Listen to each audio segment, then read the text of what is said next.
dan anak-anak ya dan ya salam sehat. Saya diberi tugas untuk memberikan renungan. Ini renungan pertama ini. Makasih ya Pak. Sebagai guru, saya di sini akan membawakan renungan menjadi ranting anggur yang berbuah.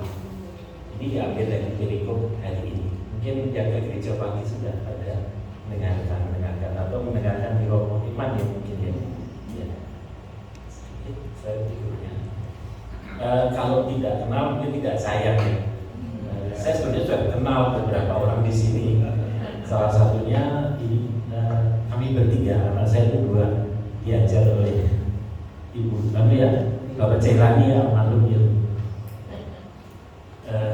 Saya mempunyai 2 anak dan seorang istri. Bu Eni ya. Kemudian anak saya ada 2 laki-laki semua. Yang pertama David, dia sudah dokter tapi baru lulus, baru internship, sudah selesai internship. Terus Dani baru lulus kemarin. Kelihatannya senang ya, tapi malah saya deg-degan. Mereka ini harus menjadi orang. Nah disitulah tugas berat. Saya pikir dulu itu kalau setelah TK, SD ya, terus kemudian jadi SMA, kemudian lulus perguruan tinggi, ternyata susah. Itu tugas berat kita. Saya berdoa doakan ibu supaya mereka menjadi anak-anak yang memberkati banyak orang. Saya akan menampilkan ini adalah dari perikop Yohanes 15 ayat 1 dan 2. Ayat 1 sampai 8 ya. Pokok anggur yang benar. Nanti yang ganjil nanti para ibu-ibu ya, yang rajin ini lebih banyak ibu-ibu. Ya. Nah yang kedua nanti bapak-bapak. Mari kita mulai supaya kita tahu. Akulah pokok anggur yang benar dan akulah pengusahanya. Setiap yang ambil padaku yang tidak berbuah dipotongnya, dan setiap orang yang berbuah dibersihkannya supaya tidak banyak buah. Kamu memang sudah bersih karena firman yang telah kukatakan kepadamu. Tinggallah di dalam aku dan aku di dalam kamu, sama seperti ranting yang dapat berbuah dari dirinya sendiri. Kalau ia tidak dapat pokok anggur, demikian juga kamu yang tidak berbuah jika kamu tidak tinggal dalam aku. Akulah pokok anggur dan kamulah ranting-rantingnya. Barang siapa tinggal di dalam aku dan aku di dalam dia, ia berbuah banyak. Sebab di luar aku tidak dapat berbuat apa-apa. Barang siapa tidak tinggal di dalam aku, ia dibuang keluar seperti ranting dan menjadi kering, kemudian dikumpulkan orang dan dicampakkan ke dalam api lalu dibakar. Jikalau kamu tinggal di dalam aku dan firman-Ku tinggal di dalam kamu, mintalah apa saja yang kamu kehendaki dan kamu akan menerimanya. Dalam hal ini Bapa-Ku dipermuliakan, yaitu jika kamu berbuah banyak, dan dengan demikian kamu adalah murid-murid-Ku. Demikian sabda Tuhan. Ini adalah gambaran Yesus dengan pokok anggurnya. Ini gambaran di gereja di kampus di daerah timur ya. Dalam perumpamaan ini Yesus itu menggambarkan dirinya sebagai pokok anggur yang benar dan ranting-rantingnya itu adalah murid-muridnya. Dan dia mengatakan bahwa kalau ranting-ranting ini terpaut padanya, ya sumber kehidupan, mereka akan berbuah. Dan Allah dilukiskan orang yang atau pengusaha yang memelihara ranting-ranting supaya tetap ranting itu berbuah banyak. Ini dari bentuk ini diambil dari Injil Yohanes. Injil Yohanes ini agak sedikit berbeda dari tiga Injil lainnya yang disebut Injil sinoptik, yaitu Injil Matius, Markus, dan Lukas. Injil ini mempunyai sumber yang sama, tetapi Injil Yohanes kelihatannya Injil yang agak berbeda. Dan menurut tradisi Injil Yohanes ini ditulis oleh Rasul Yohanes atau mungkin murid-muridnya menjelang akhir abad pertama Masehi. Dan Injil Yohanes ini lebih banyak menggambarkan kealahan dari Yesus. Yesus putra Allah yang diutus ke dunia dan akan kembali ke surga.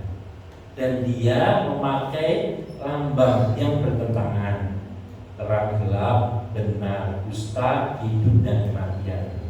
Itulah Injil Yohanes.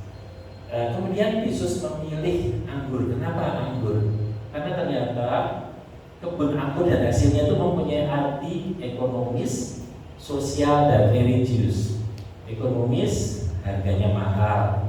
Sosial, kita ingat perkawinan di Kana yang harus ada anggur. Kemudian religius, ya kita meniru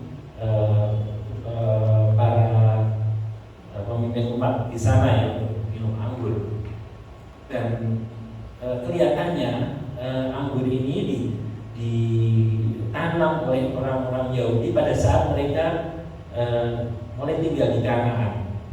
Itu kira-kira ya abad-abad waktu perpindahan itu, waktu migrasi, waktu zamannya Nabi Musa dan Yosua ya.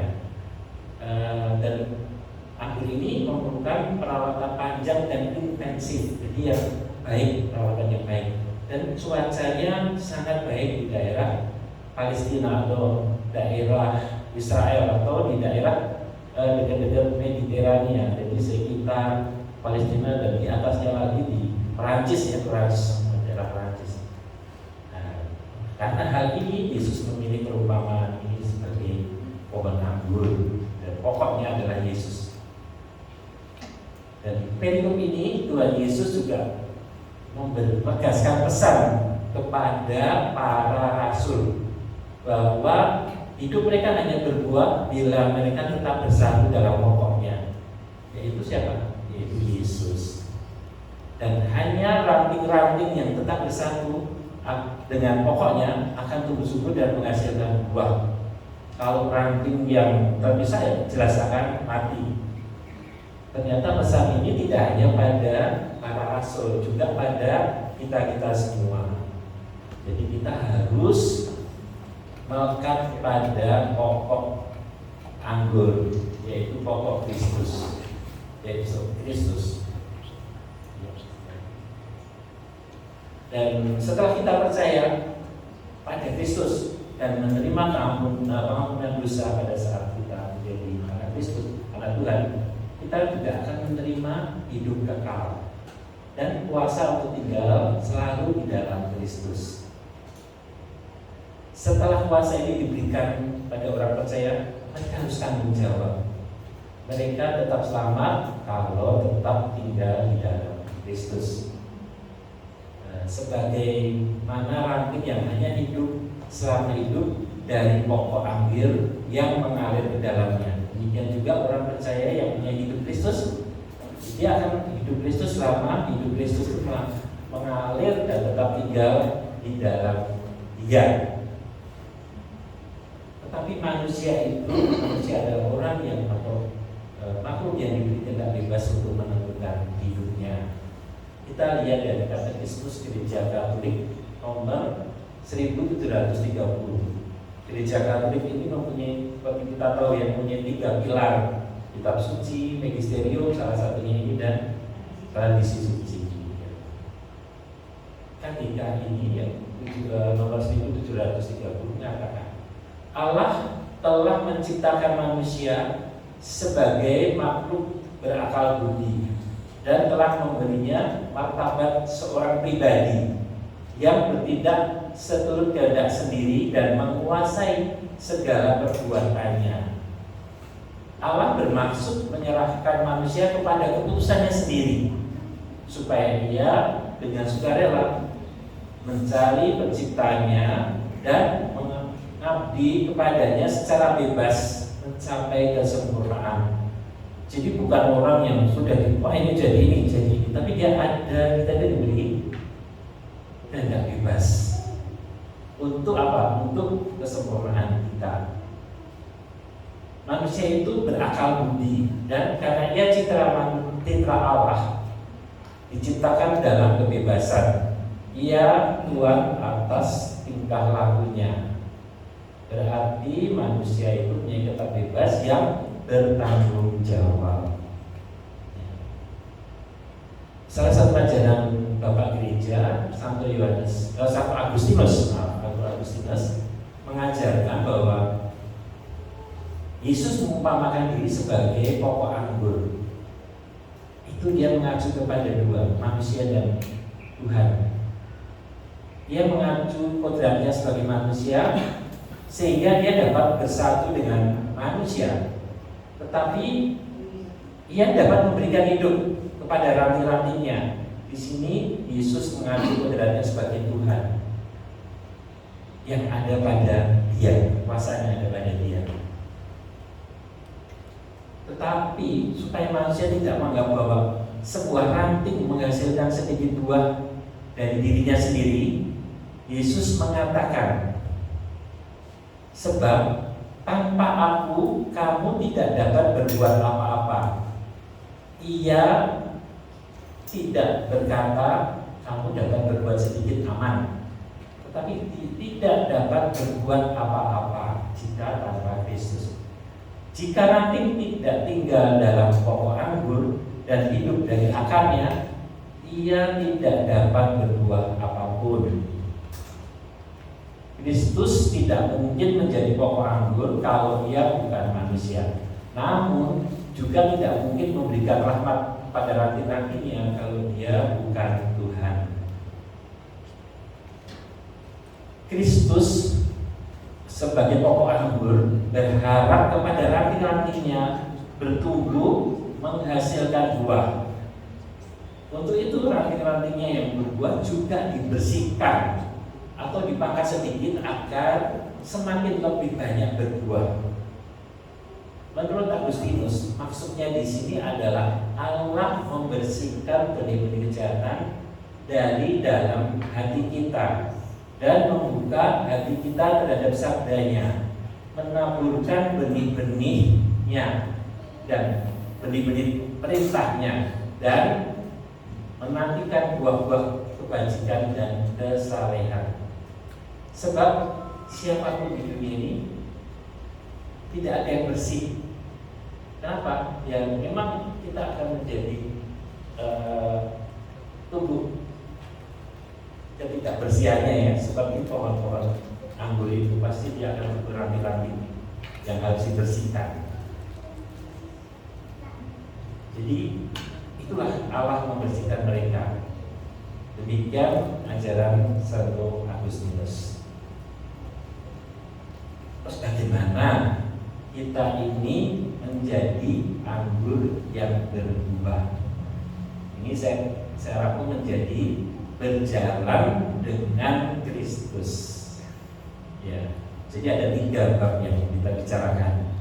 Berjalan dengan Kristus, berjalan dulu, berjalan dan mengakui bahwa Yesus Kristus adalah Allah, sumber kehidupan yang menyelamatkan dunia. Kita harus berpacu itu dulu. Kita percaya itu. Dan bahkan Yesus mengatakan, I am the true vine, atau akulah pokok anggur. Akulah sumber kehidupan. Segenap ranting harus bersandar dan melekat padaku. Pengakuan ini memberi kita kekuatan untuk menghadapi tantangan, persoalan, masalah apapun. Karena Tuhan menyertai kita, karena kita mau berjalan bersama Tuhan. Kita harus percaya bahwa Allah dalam Kristus pasti menolong kita.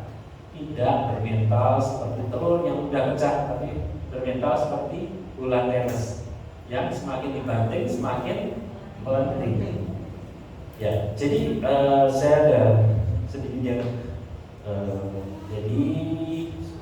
saya ini mempunyai limit warisan dari orang tua, dan memang berjalan. Tapi setelah era BPJS bagus untuk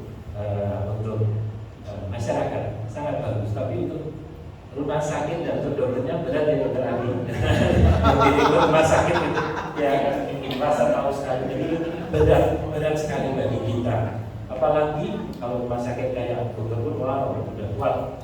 Ya. Tapi kalau rumah sakit yang seperti saya, rumah sakit kecil, klinik utama, berat. Jadi kadang-kadang kita harus ngomong, kadang-kadang mau praktek-praktek tidak ada gunanya. Tapi ternyata memang banyak hal yang membuat saya jadi harus mempertahankan. Yang pertama, ini warisan dari orang tua harus tetap hidup. Kemudian kedua, semangat kerja karyawannya. Yang ketiga, kalau ada kesulitan, kadang-kadang harus bayar toko, waktu harus bangun perbaiki rumah di toko ini, waktu terpaksa ya harus diberikan. Tapi ada saja yang bisa menolong, itu dari Tuhan yang menolong, saya kira yang Tuhan.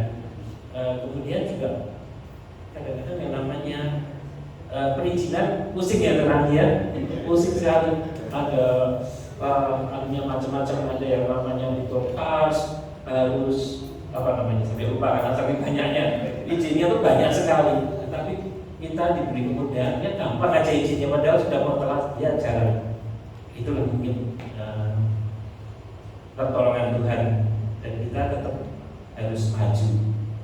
Ya, jadi itu mungkin dialami oleh saya kira semua orang, bapak ibu, anak-anak juga sama. Anak-anak kesulitan makan dimarahi orang tua, gimana ya caranya sih bisa makan lebih baik? Ya. Kemudian yang kedua, berjalan dengan Yesus dengan kita mengambil contoh Bunda Asia. Setiap pagi dia bangun pagi, dia mengucapkan 3 kata, Good morning Jesus. Melalui 3 kata itu Bunda Asia melibatkan Yesus dalam pergumulannya. Hanya kecil ringan ya, tapi selalu ingat Yesus. Dan kita belajar untuk tinggal di dalam Yesus, selalu connect dengan Yesus melalui doa, membaca kitab suci dengan tuntunan yang benar, mendengarkan lagu-lagu rohani. Saya ada teman, dia beragama Islam, dia malah senang mendengar lagu. Jadi ya, karena katanya kok tenang ya sih. Kalau mendengarkan lagu itu tenang, jadi dia malah nyetar itu. Ya lucu juga.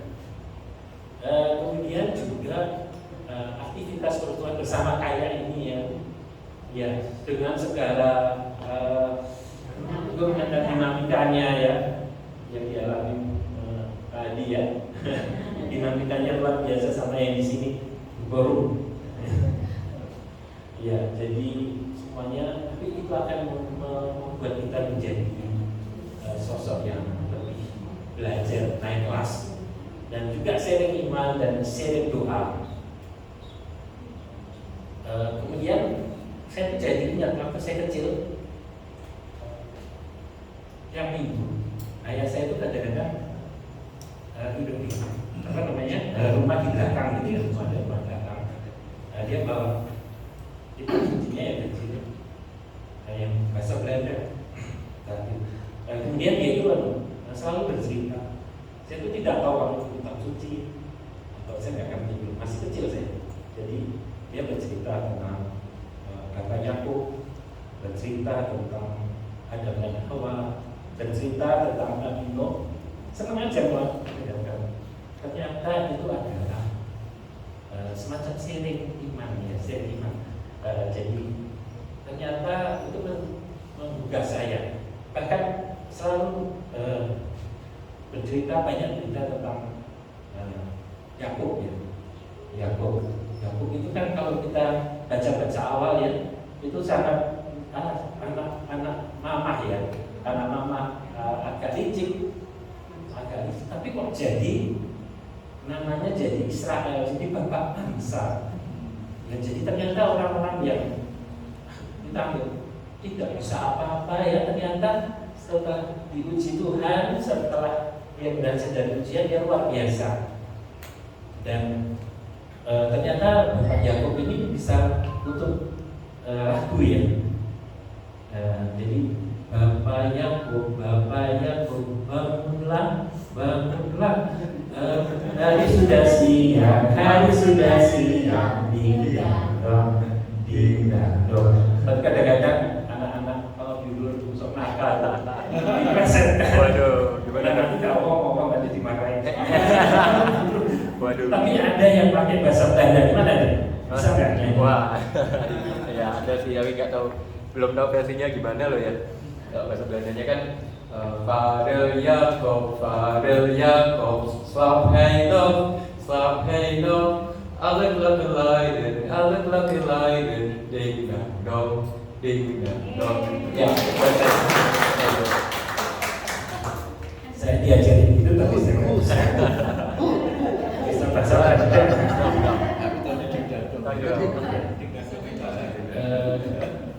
Jadi seperti itu. Jadi dengan di hati keluarga ada sharing-sharing yang sederhana sesuai dengan umur anaknya, ternyata membuat kita menjadi lebih percaya pada Yesus, lebih taat gitu. Baca-baca yang sederhana sekali. Kemudian ini saya niru istri saya bahwa setiap malam itu ada pemeriksaan batin yang diajarkan oleh Ignatius dan Paus Franciscus. Ya, pemeriksaan batin 3, 2, 1. 3 itu apa? 3 itu yang paling baik. Ya, 3 hal. Jadi kita tiap hari batin kita 3 hal yang membuat Bapak bahagia, kita bersyukur, perbuatan baiklah. Itu gampang ya, gampang.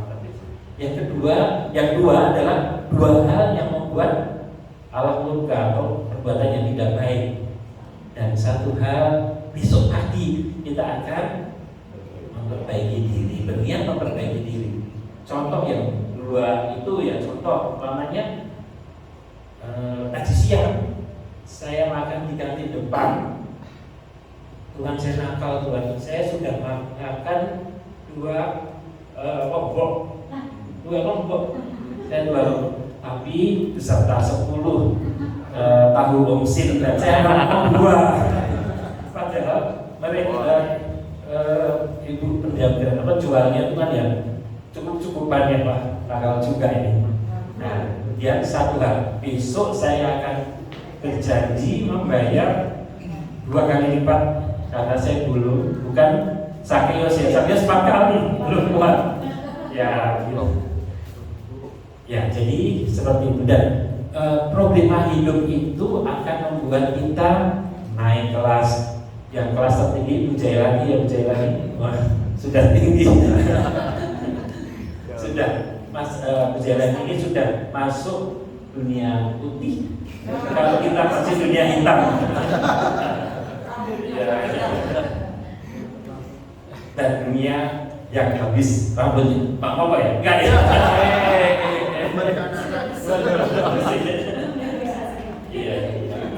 Jadi kita akan naik kelas dan kita akan menjadi lebih baik. Jadi harus ada semangat ya. Jadi kalau kita ada masalah apapun, ya semoga kita bisa bersemangat ya. Apapun itu nanti akan ada pemecahannya dengan bergaul. Kalau kita nggak kemana-mana juga susah, nggak bisa kemana-mana, nggak maksud saya nggak akan ada pemecahannya. Kemudian yang ketiga adalah berjalan dengan Kristus. Kristus memberi kita kehidupan yang baik, maka kita harus lebih bersifat sosial, yaitu harus berbuat melalui action, ada tindakan. Apa gunanya pohon anggur bila tidak berbuah yang manis dan tidak berbuah nikmat? Tidak ada gunanya kan? Pohon itu diukur dari buahnya, kita pun diukur dari buah iman, yaitu actionnya. Kita dinilai bukan dari apa yang kita yakini, bukan dari gereja. Saya dari gereja yang paling besar, gereja Krito, gereja gereja Paulus sampai Petrus sudah kalah ya, kalah besar. Tapi bukan dari itu, atau agama yang kita pegang, bukan dari baju atau kalung salib yang kita pakai. Kita dinilai dari perbuatan baik yang diarahkan kepada sesama, dinilai dari pelayanan, dinilai dari perhatian, dinilai dari kita dari cinta kita pada siapapun. Gereja yang baik tidak dinilai dari besarnya, megahnya, gedungnya. Memang juga iya, tapi bukan itu. Dari jumlah kolektornya atau dari jumlah anggota jemaahnya, tapi dari pelayanan kasih pada siapapun, dan dari solidaritas, cinta dan spirit perdamaian yang ditebarkan di tengah masyarakat. Jangan sampai nanti pantes orang Katolik, pantes sering berbohong, atau repot ya. Tapi dinilai dari orang Katolik, ya, itu sesuatu yang membahagiakan dan memberi contoh yang baik, berbuah yang baik. Saya sedikit cerita dulu di Priskat, jadi komunitas CFM itu ada pria sejati dan juga ada kalau naik lagi namanya Patriot. Kalau pria sejati itu di dalam gedung, kalau Patriot itu di luar gedung, di tengah gunung, kita nggak pernah tahu. Saya sudah pernah melayani sekali dan kaget juga, wah begini ya ternyata.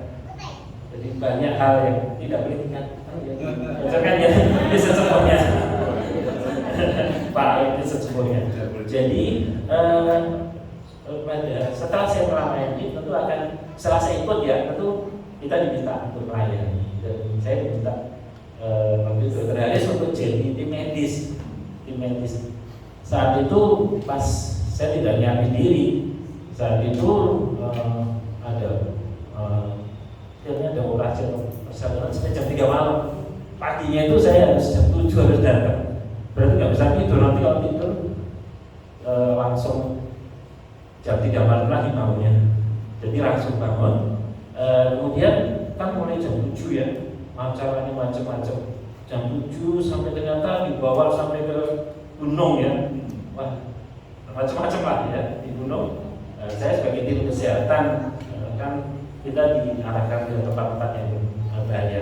Maksud saya yang membuat ada bisa celaka kalau yang kita perhatikan ada namanya tunas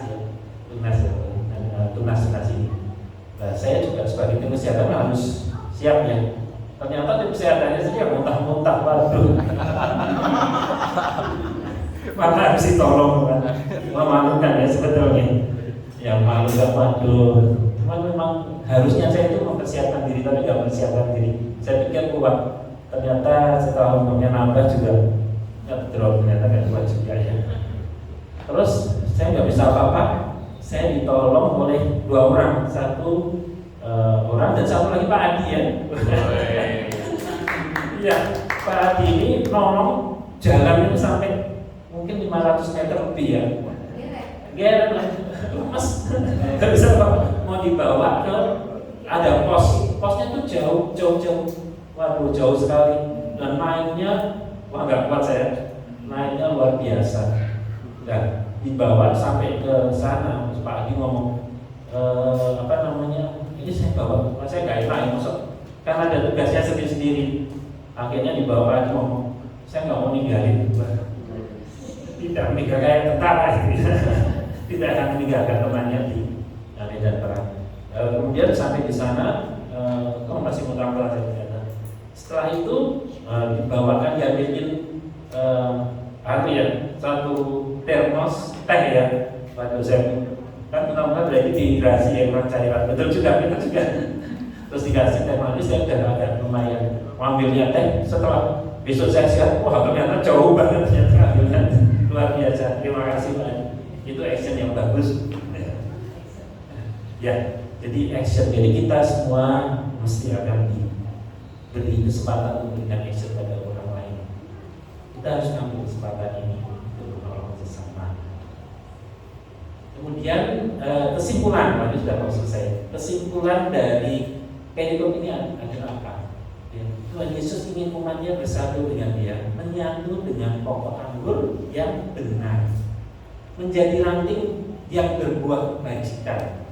Dan syaratnya harus tinggal bersama Kristus, harus selalu mendengarkan, harus selalu baca, harus selalu berkomunitas, itu harus bersama dengan Kristus.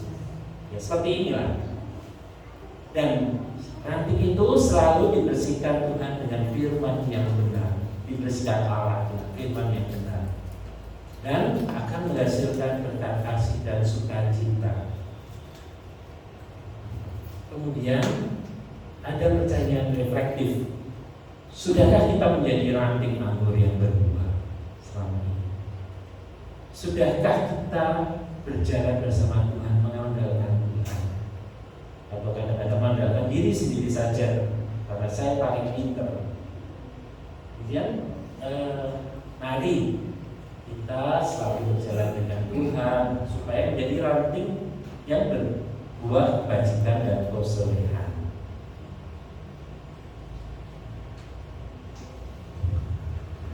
Ya, setelah mendengar ini, saya kok menjadi sangat tertarik, sangat tergugah dengan salah satu lagu. Lagunya adalah Berjalan Bersama Tuhan. Mungkin tadi dia Ram di pujian Moko, saya dibantu karena saya nggak bisa nyanyi. Saya dulu pernah ikutkan Pak Les nyanyi. waktu itu pas sampai situ sempat ini dulu apa ya namanya ya, jadi kompetisi. waktu itu apa ya, nama juara itu loh, apa ya, kecamatan sebetulnya, apa ya, lomba, bukan itu anu, Padian apa ya namanya? Nah, itu kan salah satu kan dinilai dari semuanya. Saya kalau jadi lupa namanya apa ya. Nah, itu waktu disuruh nyanyi, kan saya nggak bisa nyanyi. Jadi jatuhnya di situ. Terdiam. Jadi setelah kita mendengarkan tadi, kita itu harus berjalan bersama Tuhan supaya kita dapat menuju ke arah kebahagiaan bersama Tuhan. Dan kita di dalam hidup banyak keraguan, kecemasan, takut juga akan masa depan. Tapi kalau kita berjalan dengan Tuhan, semuanya akan menjadi baik.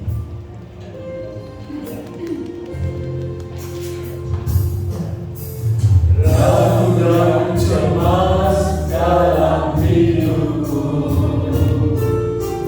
kamu akan masa depanku. Kakiku gemetar, hatiku gentar, tanamanku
ya.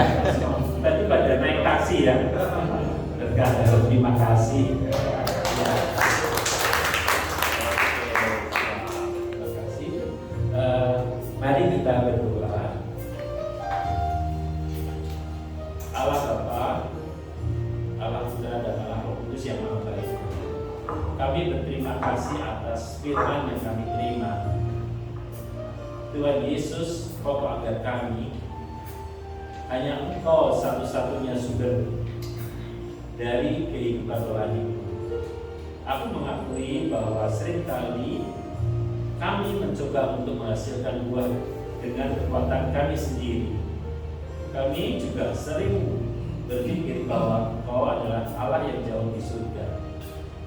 Kebenarannya adalah Engkau dan kami melekat seperti rambut melekat kepada pokok anggur.